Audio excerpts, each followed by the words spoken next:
नमस्कार दोस्तों, किस्से कहानियां में आपका स्वागत है।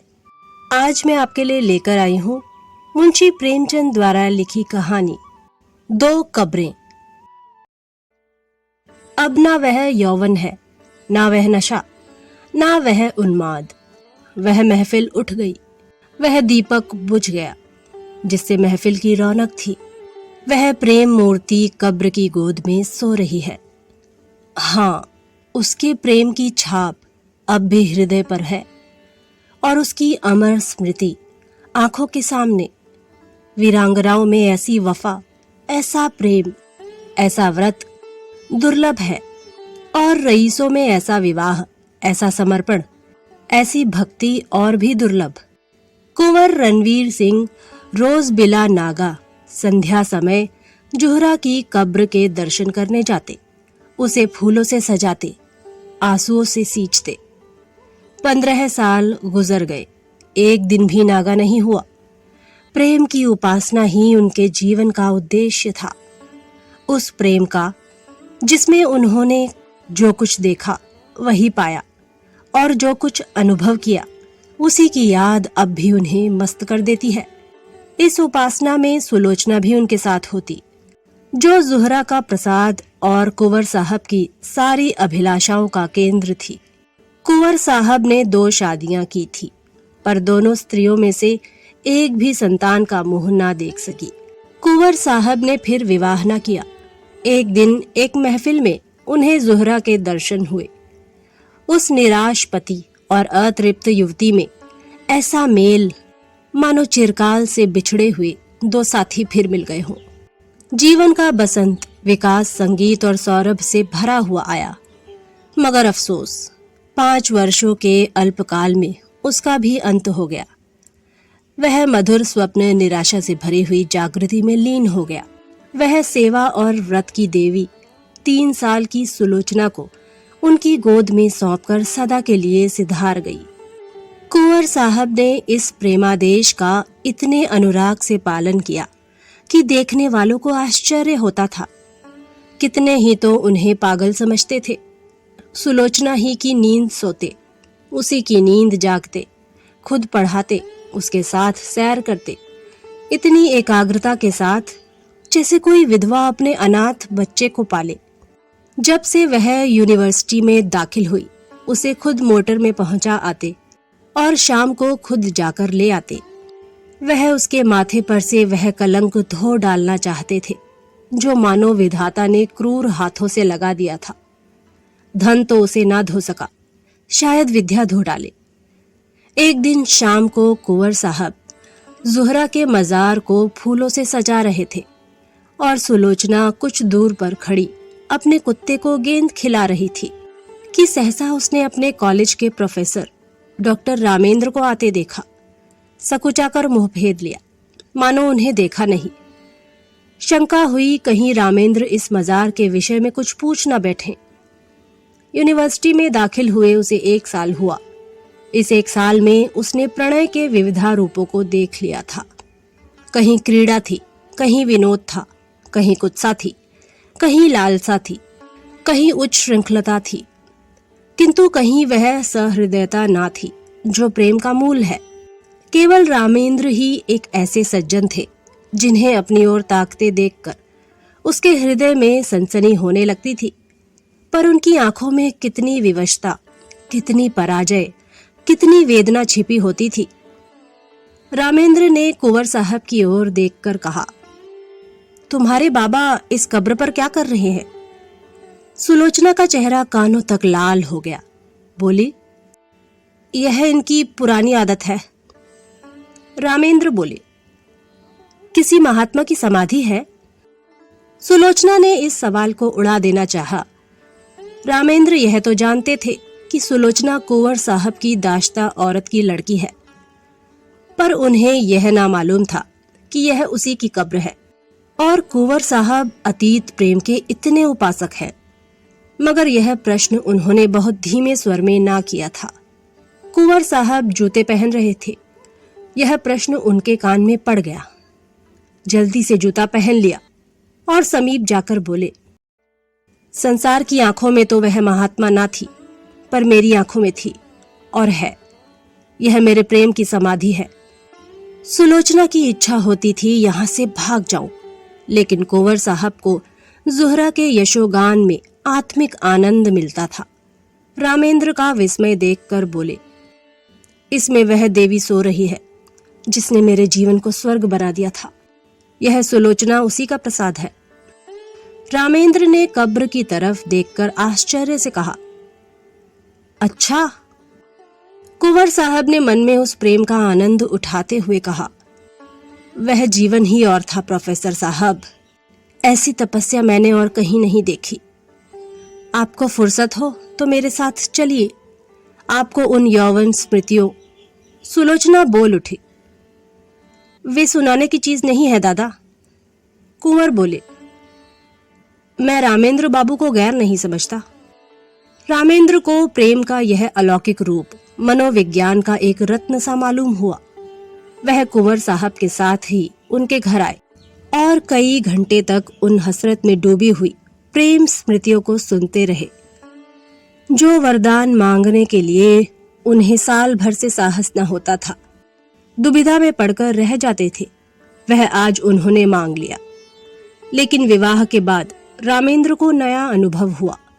महिलाओं का आना जाना प्रायः बंद हो गया। इसके साथ ही मर्द दोस्तों की आमदरफ्त बढ़ गई। दिन भर उनका तांता लगा रहता था। सुलोचना उनके आदर सत्कार में लगी रहती।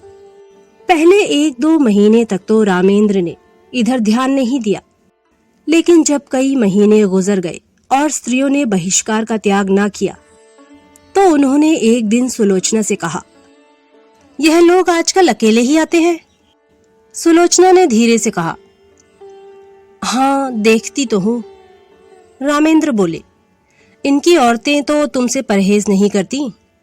सुलोचना बोली, शायद करती हो।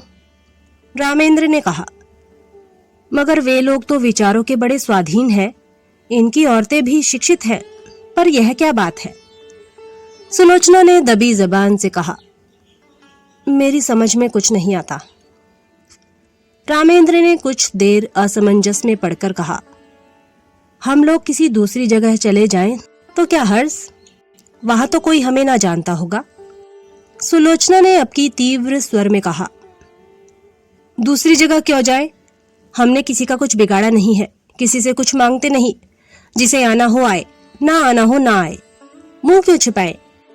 धीरे धीरे रामेंद्र पर एक और रहस्य खुलने लगा, जो महिलाओं के व्यवहार से कहीं अधिक घृणास्पद और अपमानजनक था।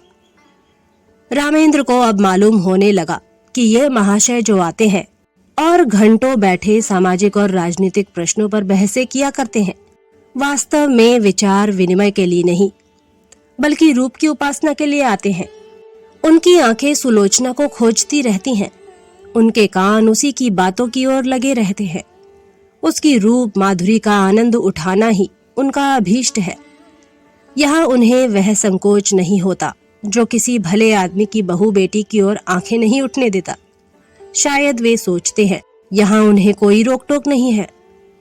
कभी कभी जब रामेंद्र की अनुपस्थिति में कोई महाशय आ जाते तो सुलोचना को बड़ी कठिन परीक्षा का सामना करना पड़ता।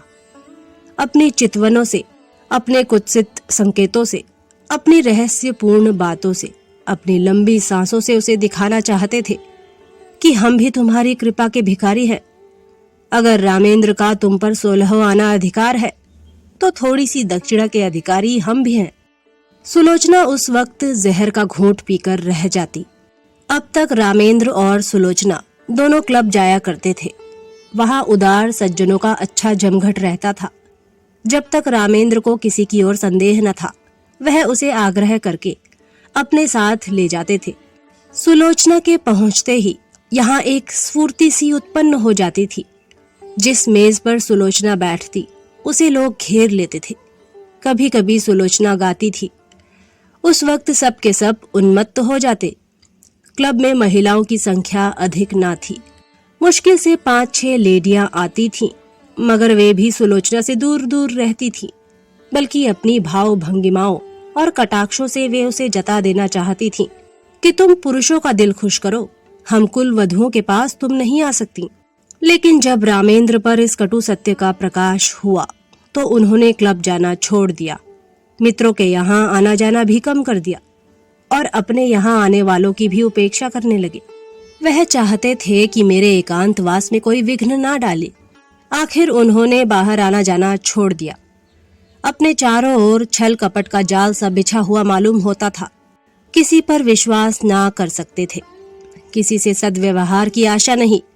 सोचते ऐसे धूर्त कपटी दोस्तों की आड़ में गला काटने वाले आदमियों से मिले ही क्यों। वे स्वभाव से मिलनसार आदमी थे, पक्के यारबाश। यह एकांतवास जहाँ ना कोई सैर थी, ना विनोद, ना कोई चहल पहल, उनके लिए कठिन कारावास से कम न था। यद्यपि कर्म और वचन से सुलोचना की दिलजोई करते रहते थे, लेकिन सुलोचना की सूक्ष्म और सशंक आंखों से अब यह बात छिपी न थी कि यह अवस्था इनके लिए दिन दिन असहनीय होती जाती थी। वह दिल में सोचती, इनकी यह दशा मेरे ही कारण तो है, मैं ही तो इनके जीवन का कांटा हो गई। एक दिन उसने रामेंद्र से कहा, आजकल क्लब क्यों नहीं चलते? कई सप्ताह हुए घर से निकलते तक नहीं। रामेंद्र ने बेदिली से कहा, मेरा जी कहीं जाने को नहीं चाहता, अपना घर सबसे अच्छा है। सुलोचना बोली, जी तो ऊबता ही होगा, मेरे कारण यह तपस्या क्यों करते हो? मैं तो ना जाऊंगी। उन स्त्रियों से मुझे घृणा होती है, उनमें एक भी ऐसी नहीं जिसके दामन पर काले दाग न हो, लेकिन सब सीता बनी फिरती हैं। मुझे तो उनकी सूरत से चिढ़ हो गई है। मगर तुम क्यों नहीं जाते? कुछ दिल ही बहल जाएगा। रामेंद्र बोले, दिल नहीं पत्थर बहलेगा। जब अंदर आग लगी हुई हो तो बाहर शांति कहाँ? सुलोचना चौंक पड़ी। आज पहली बार उसने रामेंद्र के मुंह से ऐसी बात सुनी। वह अपने ही को बहिष्कृत समझती थी। अपना अनादर जो कुछ था उसका था। रामेंद्र के लिए तो अब भी सब दरवाजे खुले हुए थे। वह जहां चाहे जा सकते हैं, जिनसे चाहे मिल सकते हैं, उनके लिए कौन सी रुकावट है? लेकिन नहीं, अगर उन्होंने किसी कुलीन स्त्री से विवाह किया होता तो उनकी यह दशा क्यों होती? प्रतिष्ठित घरानों की औरतें आती, आपस में मैत्री बढ़ती, जीवन सुख से कटता, रेशम का पैबंद लग जाता। अब तो उसमें टाट का पैबंद लग गया। मैंने आकर सारे तालाब को गंदा कर दिया। उसके मुख पर उदासी छा गई। रामेंद्र को भी तुरंत मालूम हो गया कि उनकी जुबान से एक ऐसी बात निकल गई जिसके दो अर्थ हो सकते हैं। उन्होंने फौरन बात बताई, क्या तुम समझती हो कि हम और तुम अलग अलग हैं? हमारा और तुम्हारा जीवन एक है। जहां तुम्हारा आदर नहीं, वहां मैं कैसे जा सकता हूं? फिर मुझे भी समाज के इन रंगे सियारों से घृणा हो रही है। मैं इन सबों के कच्चे चिट्ठे जानता हूं। पद या उपाधि या धन से किसी की आत्मा शुद्ध नहीं हो जाती। जो ये लोग करते हैं, वह अगर कोई नीचे दर्जे का आदमी करता, उसे कहीं मुंह दिखाने की हिम्मत ना होती। मगर यह लोग अपनी सारी बुराइयां उदारतावाद के पर्दे में छिपाते हैं। इन लोगों से दूर रहना ही अच्छा। सुलोचना का चित्त शांत हो गया। दूसरे साल सुलोचना की गोद में एक चांद सी बालिका का उदय हुआ। उसका नाम रखा गया शोभा। कुंवर साहब का स्वास्थ्य इन दिनों कुछ अच्छा न था। मंसूरी गए थे। यह खबर पाते ही रामेंद्र को तार दिया कि जच्चा और बच्चा को लेकर यहाँ आ जाओ। लेकिन रामेंद्र इस अवसर पर ना जाना चाहते थे। अपने मित्रों की सज्जनता और उदारता की अंतिम परीक्षा लेने का इससे अच्छा और कौन सा अवसर हो सकता था। सलाह हुई एक शानदार दावत दी जाए। प्रोग्राम में संगीत भी शामिल था। कई अच्छे अच्छे गवैये बुलाए गए। अंग्रेजी, हिंदुस्तानी, मुसलमानी सभी प्रकार के भोजनों का प्रबंध किया गया। कुंवर साहब गिरते पड़ते मंसूरी से आए। उसी दिन दावत थी। नियत समय पर निमंत्रित लोग एक एक करके आने लगे। कुंवर साहब स्वयं उनका स्वागत कर रहे थे।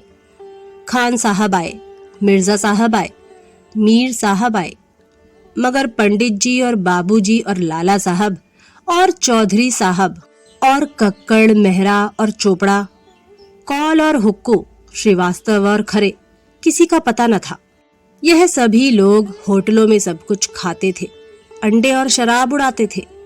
इस विषय में किसी तरह का विवेक या विचार ना करते थे। फिर आज क्यों तशरीफ नहीं लाए? इसलिए नहीं कि छूत छात का विचार था, बल्कि इसलिए कि वह अपनी उपस्थिति को इस विवाह के समर्थन की सनद समझते थे और वह सनद देने की उनकी इच्छा न थी। 10 बजे रात तक कुंवर साहब फाटक पर खड़े रहे।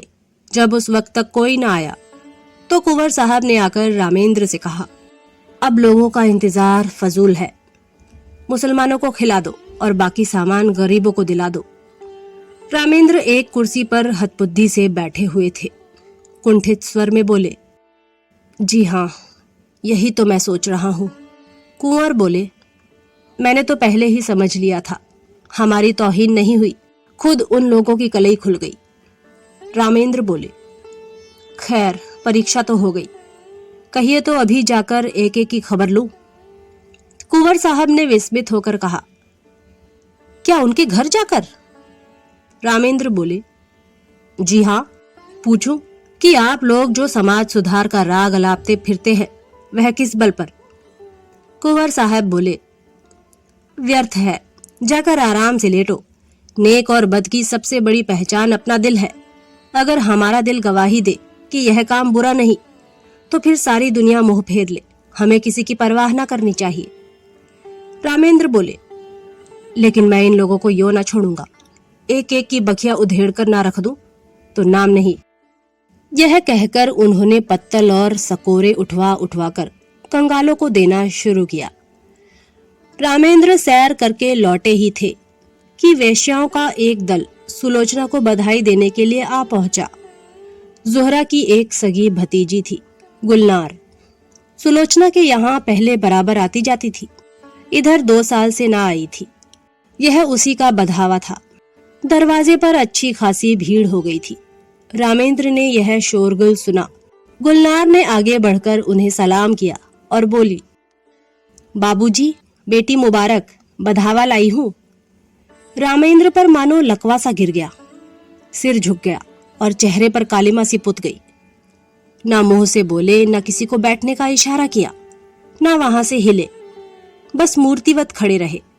एक बाजारी औरत से नाता पैदा करने का ख्याल इतना लज्जास्पद था, इतना जघन्य कि उसके सामने सज्जनता भी मौन रह गई।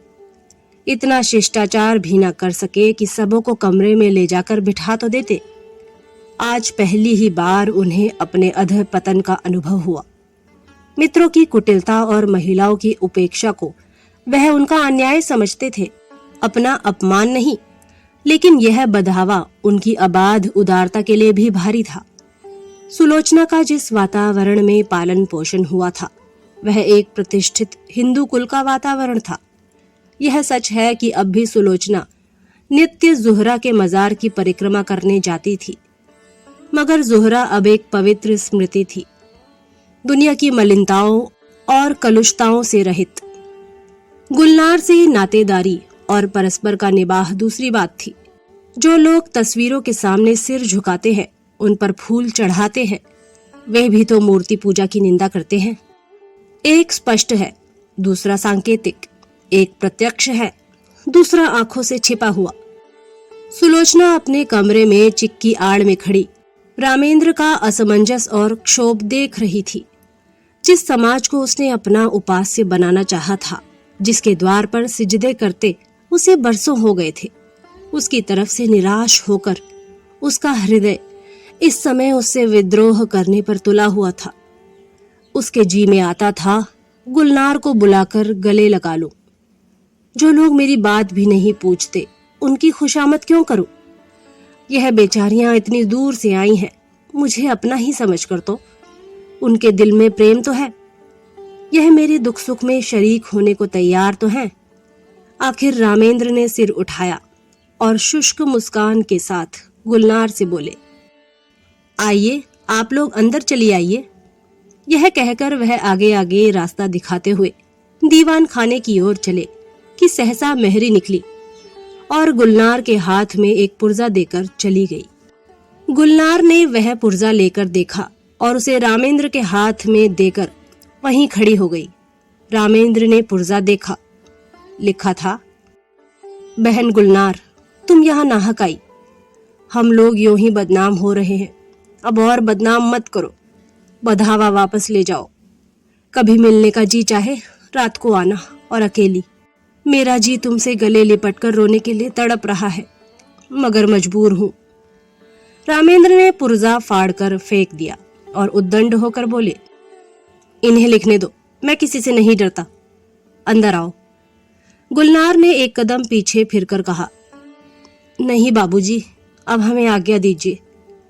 रामेंद्र बोले, 1 मिनट तो बैठो।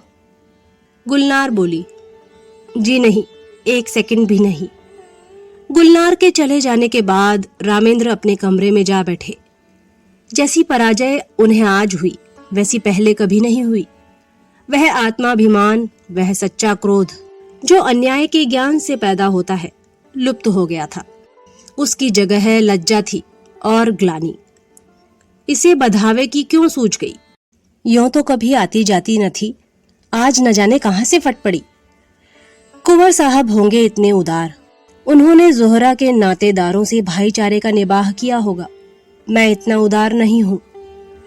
कहीं सुलोचना छिपकर इसके पास आती जाती तो नहीं? लिखा भी तो है कि मिलने का जी चाहे तो रात को आना, और अकेली क्यों ना हो। खून तो वही है, मनोवृत्ति वही, विचार वही, आदर्श वही। माना कुंवर साहब के घर में पालन पोषण हुआ, मगर रक्त का प्रभाव इतनी जल्दी नहीं मिट सकता। अच्छा, दोनों बहनें मिलती होंगी तो उनमें क्या बातें होती होंगी? इतिहास या नीति की चर्चा तो हो नहीं सकती। वही निर्लज्जता की बातें होती होंगी।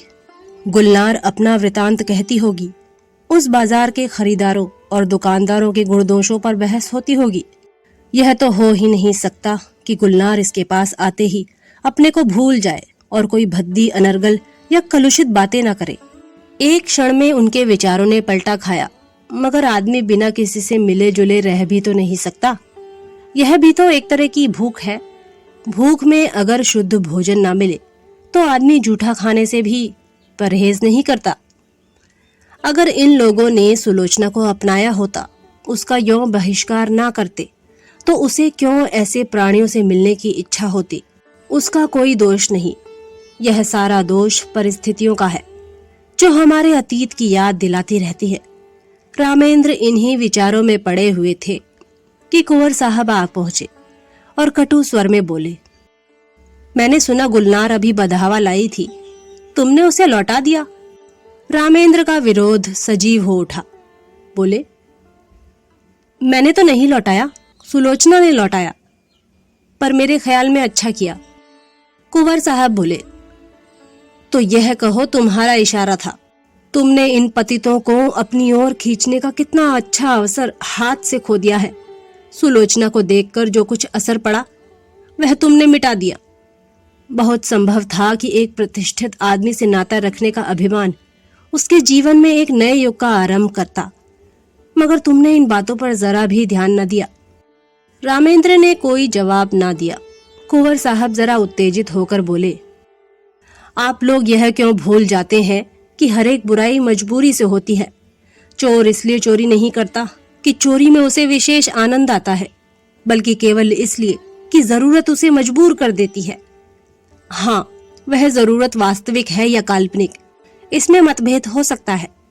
स्त्री के मैके जाते समय कोई गहना बनवाना एक आदमी के लिए जरूरी हो सकता है, दूसरे के लिए बिल्कुल गैर जरूरी। क्षुधा से व्यथित होकर एक आदमी अपना ईमान खो सकता है, दूसरा मर जाएगा पर किसी के सामने हाथ ना फैलाएगा। पर प्रकृति का यह नियम आप जैसे विद्वानों को ना भूलना चाहिए कि जीवन लालसा प्राणी मात्र में व्यापक है। जिंदा रहने के लिए आदमी सब कुछ कर सकता है। जिंदा रहना जितना ही कठिन होगा, बुराइयां भी उसी मात्रा में बढ़ेंगी।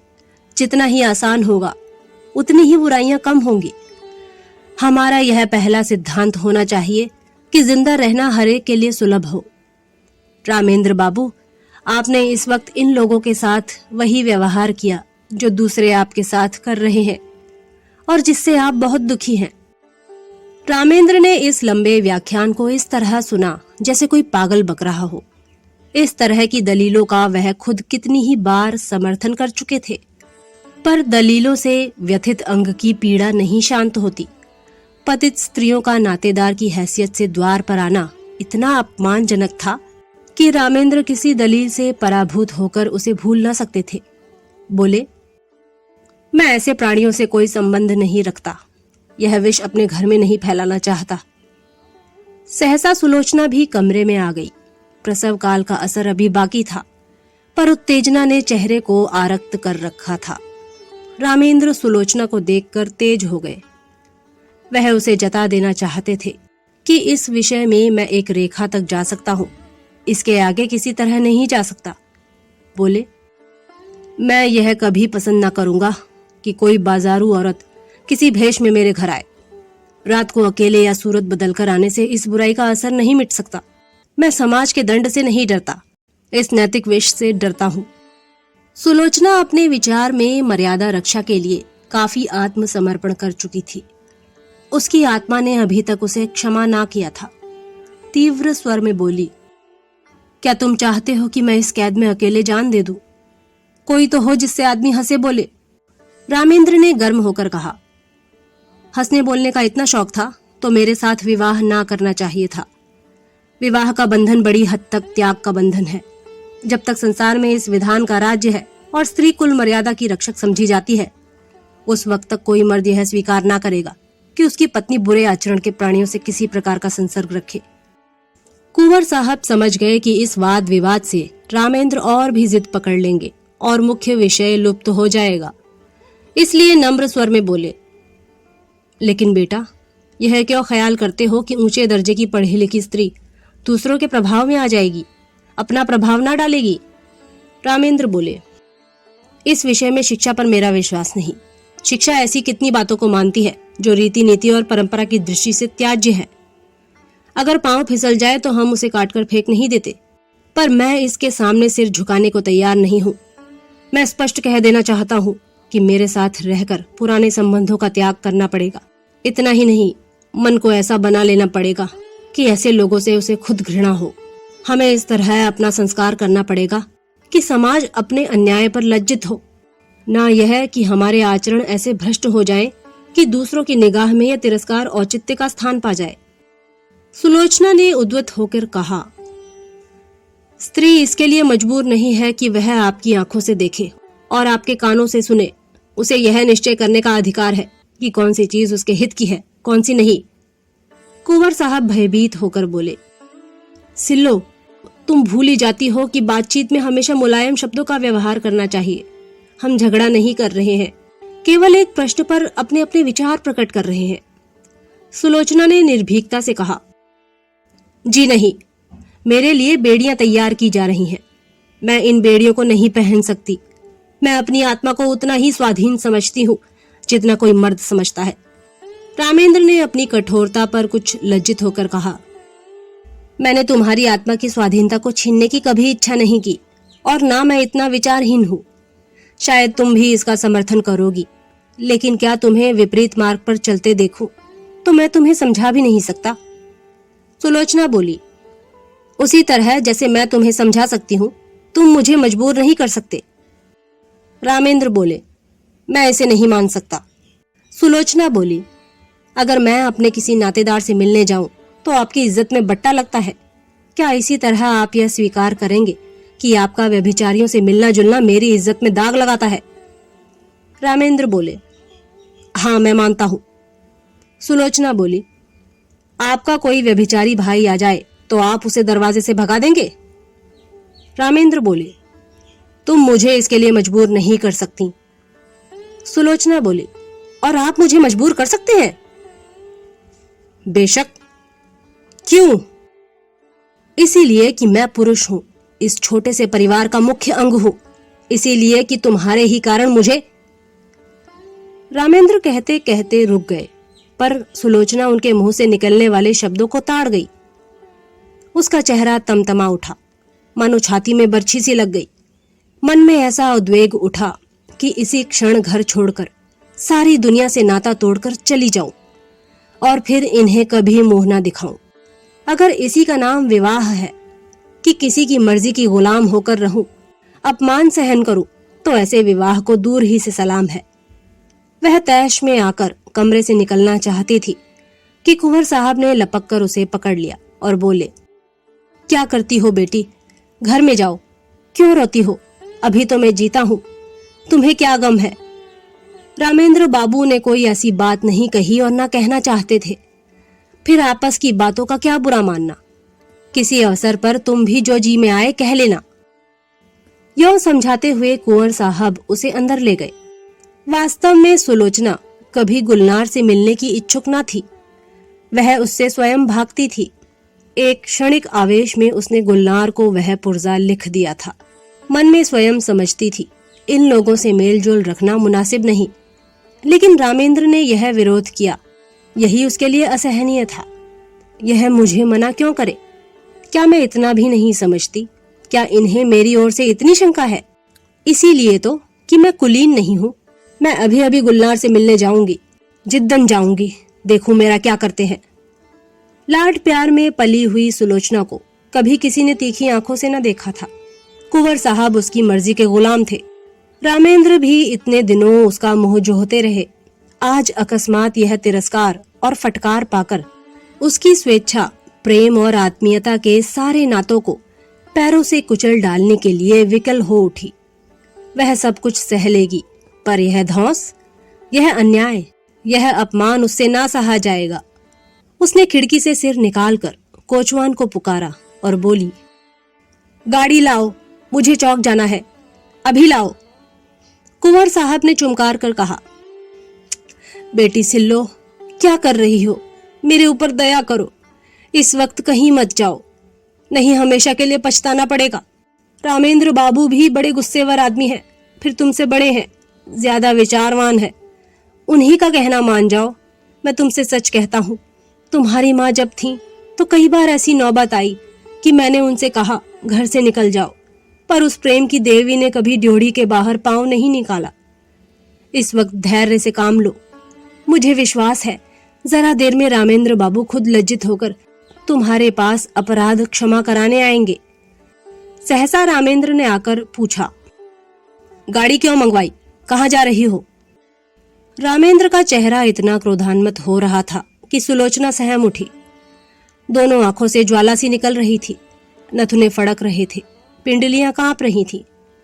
यह कहने की हिम्मत ना पड़ी कि गुलनार के घर जाती हूँ। गुलनार का नाम सुनते ही शायद यह मेरी गर्दन पर सवार हो जाएंगे। इस भय से वह कांप उठी। आत्मरक्षा का भाव प्रबल हो गया। बोली, जरा अम्मा के मजार तक जाऊंगी। रामेंद्र ने डांट कर कहा, कोई जरूरत नहीं वहां जाने की। सुलोचना ने कातर स्वर में कहा, क्यों, अम्मा के मजार तक जाने की भी रोक है? रामेंद्र ने उसी ध्वनि में कहा। हाँ, सुलोचना बोली, तो फिर अपना घर संभालो, मैं जाती हूं। रामेंद्र बोले, जाओ, तुम्हारे लिए क्या, यह ना सही दूसरा घर सही। अभी तक तस्मा बाकी था, वह कट गया। यूं शायद सुलोचना वहां से कुंवर साहब के बंगले पर जाती, 2-4 दिन रूठी रहती, फिर रामेंद्र उसे मना लाते और मामला तय हो जाता। लेकिन इस चोट ने समझौते और संधि की जड़ काट दी। सुलोचना दरवाजे तक पहुंची थी, वहीं चित्रलिखित सी खड़ी रह गई, मानो किसी ऋषि के श्राप ने उसके प्राण खींच लिए हों। वहीं बैठ गई, न कुछ बोल सकी, न कुछ सोच सकी। जिसके सिर पर बिजली गिर पड़ी हो, वह क्या सोचे, क्या रोए, क्या बोले? रामेंद्र के वे शब्द बिजली से कहीं अधिक घातक थे। सुलोचना कब तक वहां बैठी रही, उसे कुछ खबर न थी। जब उसे कुछ होश आया तो घर में सन्नाटा छाया हुआ था। घड़ी की तरफ आंख उठी, 1 बज रहा था। सामने आराम कुर्सी पर कुंवर साहब नवजात शिशु को गोद में लिए सो गए थे। सुलोचना ने उठकर बरामदे में झांका। रामेंद्र अपने पलंग पर लेटे हुए थे। उसके जी में आया, इसी वक्त इन्हीं के सामने जाकर कलेजे में छुरी मार लूं और इन्हीं के सामने तड़प तड़प कर मर जाऊं।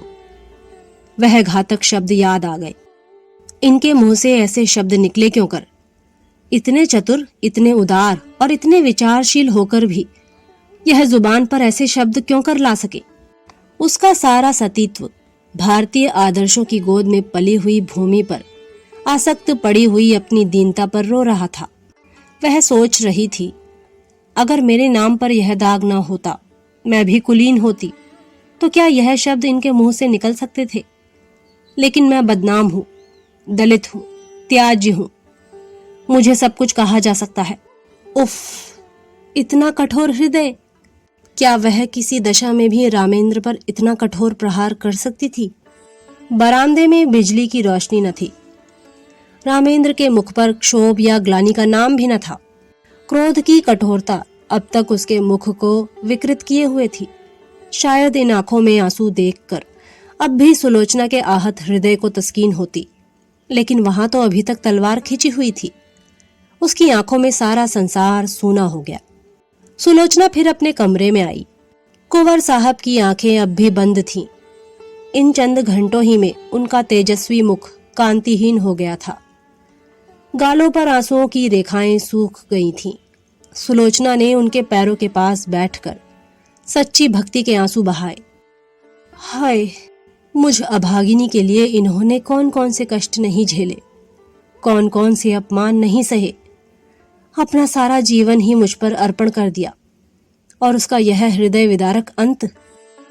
सुलोचना ने फिर बच्ची को देखा, मगर उसका गुलाब का सा विकसित मुख देखकर भी उसके हृदय में ममता की तरंग ना उठी। उसने उसकी तरफ से मुंह फेर लिया। यही वह अपमान की मूर्तिमान वेदना है जो इतने दिनों मुझे भोगनी पड़ी। मैं इसके लिए क्यों अपने प्राण संकट में डालूं? अगर उसके निर्दयी पिता को उससे प्रेम है तो उसको पाले, और एक दिन वह भी उसी तरह रोए जिस तरह आज मेरे पिता को रोना पड़ रहा है। ईश्वर अब की अगर जन्म देना तो किसी भले आदमी के घर जन्म देना। जहां जुहरा का मजार था उसी के बगल में एक दूसरा मजार बना हुआ है। जुहरा के मजार पर घास जमाई है, जगह जगह से चूना गिर गया है, लेकिन दूसरा मजार बहुत साफ सुथरा और सजा हुआ है। उसके चारों तरफ गमले रखे हुए हैं और मजार तक जाने के लिए गुलाब के बेलों की रविशें बनी हुई हैं। शाम हो गई है। सूर्य की क्षीण उदास पीली किरणें मानो उस मजार पर आंसू बहा रही हैं। एक आदमी एक 3-4 साल की बालिका को गोद में लिए हुए आया और उस मजार को अपने रुमाल से साफ करने लगा। रविशों में जो पत्तियां पड़ी थीं उन्हें चुनकर साफ किया और मजार पर सुगंध छिड़कने लगा। बालिका दौड़ दौड़कर तितलियों को पकड़ने लगी। यह सुलोचना का मजार है। उसकी आखिरी नसीहत थी कि मेरी लाश जलाई न जाए, मेरी माँ की बगल में मुझे सुला दिया जाए। कुंवर साहब तो सुलोचना के बाद 6 महीने से ज्यादा ना चल सके। हाँ, रामेंद्र अपने अन्याय का पश्चाताप कर रहे हैं। शोभा अब 3 साल की हो गई है और उसे विश्वास है कि एक दिन उसकी माँ इसी मजार से निकलेगी। तो दोस्तों, ये थी मुंशी प्रेमचंद द्वारा लिखी कहानी 2 कब्रें। अगली बार फिर एक नई कहानी के साथ आपसे मुलाकात होगी। तब तक के लिए नमस्कार।